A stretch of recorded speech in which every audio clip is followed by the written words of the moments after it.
On se retrouve donc pour cette revue de presse de l'économie.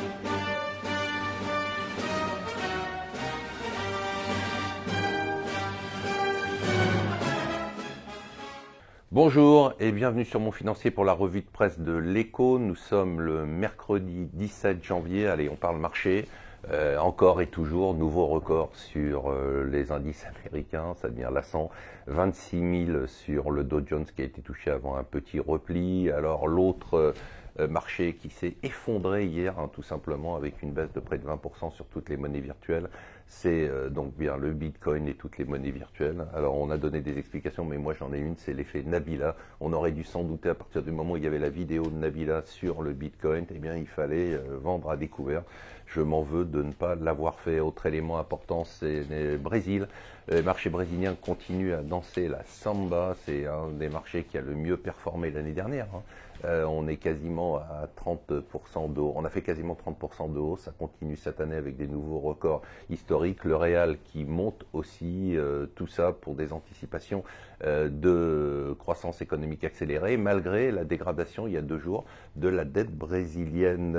Ce type-là, j'en reviens pas. C'est vrai qu'il est peut-être très bon, mais il a un bol absolument incroyable. On vient de s'apercevoir qu'on avait une cagnotte dans les dépenses publiques de 4 à 6 milliards d'euros en France. C'est quand même incroyable. C'est-à-dire que généralement, on trouve des trous dans les finances publiques. Là, du fait des rentrées fiscales plus importantes que prévues, on va avoir 4 à 6 milliards d'euros qu'on va pouvoir dépenser au lieu de réduire les dépenses. Mais enfin, c'est quand même incroyable. Alors, c'est intéressant, le même jour, je ne fais pas de parallèle, mais il y a d'un côté la fin de l'exception française. L'exception française, vous savez, c'était ce taux de fécondité très élevé, le nombre de naissances très élevé. Eh bien, le nombre de naissances baisse depuis 3 ans, moins 17 000 naissances cette année, et paradoxalement, le même jour, on apprend que le nombre d'entreprises, lui, explose, de création d'entreprises explose en France. Donc on fait moins de bébés, mais on fait plus d'entreprises. Et enfin, dans la vie des entreprises, justement, vous savez, General Electric, c'était vraiment le business case des grands conglomérats et du développement des grands conglomérats. Et bien, le patron de General Electric, qui cherche à créer de la valeur,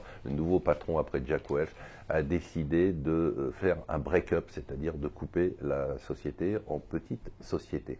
Voilà, je vous souhaite une excellente journée.